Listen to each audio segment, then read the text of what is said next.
Cancer prevention ആഗ്രഹിക്കുന്നവരോ, എനിക്ക് cancer വരരുതെന്ന് ആഗ്രഹിക്കുന്നവരോ, അതുപോലെ ഇപ്പോൾ ക്യാൻസർ ഉണ്ടെന്ന് സംശയിക്കുകയോ ചെയ്യുകയാണെങ്കിൽ തന്നെ നമ്മൾ ലൈഫ് സ്റ്റൈൽ കറക്റ്റ് ചെയ്യുക എന്നുള്ളതാണ്. അപ്പം ലൈഫ് സ്റ്റൈൽ കറക്റ്റ് ചെയ്ത് കഴിഞ്ഞാൽ diabetic patient, type 2 diabetic patient, അവരുടെ ഇൻസുലിൻ ലെവൽ മിക്കവാറും പേർക്കും കൂടുതലായിരിക്കും.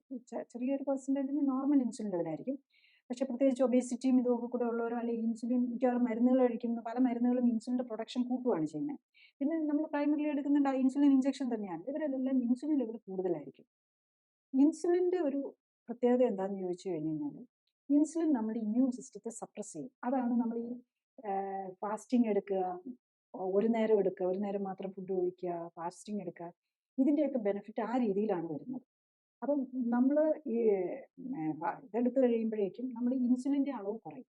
അപ്പം ഇൻസുലിൻ്റെ അളവ് നമ്മൾ പക്ഷേ എന്താ ഡയബറ്റിക് പേഷ്യൻറ്റിന് നമ്മുടെ ഇൻസുലിൻ്റെ അളവ് എപ്പോഴും കൂടിയിരിക്കും. അപ്പോൾ അവർക്ക് ക്യാൻസർ വരാനുള്ള ചാൻസ് കൂടുതലാണ്. അവർക്ക് ഓൾറെഡി ക്യാൻസർ വരാനുള്ള ചാൻസ് കൂടുതലാണ്. അങ്ങനെ അവർക്ക് ക്യാൻസർ വന്നു.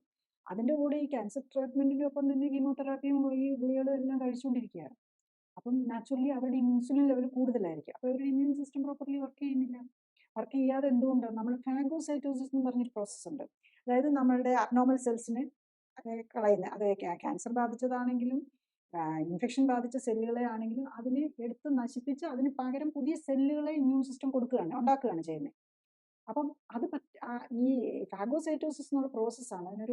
അതിൻ്റെ അൾട്ടിമേറ്റ് ഇതിലേക്ക് പോയ ഒരു നെറ്റോസിസ് എന്നൊക്കെ പറഞ്ഞ് ഇങ്ങനെ ഒരു തരം നമ്മുടെ ഇമ്മ്യൂൺ സെൽസ്, ഈ ന്യൂട്രോഫിൽസ് എന്നൊക്കെ പറയുന്നത് നമ്മളൊരു വലയിട്ട് പിടിക്കുന്ന പോലെയാണ്.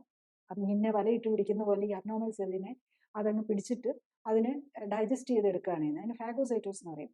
ഈ പ്രോസസ്സൊക്കെ ഡള്ളാക്കി കളയും. അപ്പം അതുകൊണ്ട് തന്നെ ഒരു ക്യാൻസർ പേഷ്യൻ്റ് വന്നവരാണെങ്കിലും ക്യാൻസർ വരാതിരിക്കാൻ ആഗ്രഹിക്കുന്നവരും ഓൾറെഡി ക്യാൻസർ ട്രീറ്റ്മെൻറ്റിലുള്ളവർക്കും ഒക്കെ വളരെ ഇഫക്റ്റീവായിട്ട് നമുക്ക് ഇൻസുലിൻ റെസിസ്റ്റൻസ് ഉള്ളവർക്ക് വളരെ നമ്മൾ ഇൻസുലിൻ ലെവലൊന്ന് നോക്കുക. ഇൻസുലിൻ ലെവൽ ഹൈ ആണെങ്കിൽ ഡെഫിനറ്റ്ലി നമ്മൾ ഇൻസുലിൻ ലെവൽ കുറയ്ക്കാനാണ് ഏറ്റവും പ്രൈമറി ഇമ്പോർട്ടൻസ് കൊടുക്കേണ്ടത്. അത് നമുക്ക് ലൈഫ് സ്റ്റൈൽ കറക്റ്റിനോട് ഞാൻ എൻ്റെ എക്സ്പീരിയൻസ് വെച്ച് പറയുകയാണ്.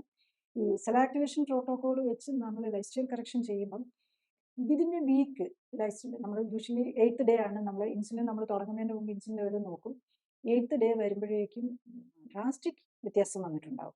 എന്ന് പറഞ്ഞാൽ മിക്കവാറും ഇപ്പം ഒരു 20-25 അത് ബോർഡർ ലൈൻ ഹൈ ആയിട്ട് നിൽക്കുന്നവരാണെങ്കിൽ നോർമൽ ആയിട്ടുണ്ടാവും. 4 5 നോർമൽ ലെവലിലേക്ക് എന്തായാലും എത്തിയിട്ടുണ്ടാവും. കൂടുതൽ അറിയാൻ ലിങ്ക് ക്ലിക്ക് ചെയ്യുക. കൂടുതൽ വീഡിയോകൾക്കായി സബ്സ്ക്രൈബ് ബട്ടൺ അമർത്തുക.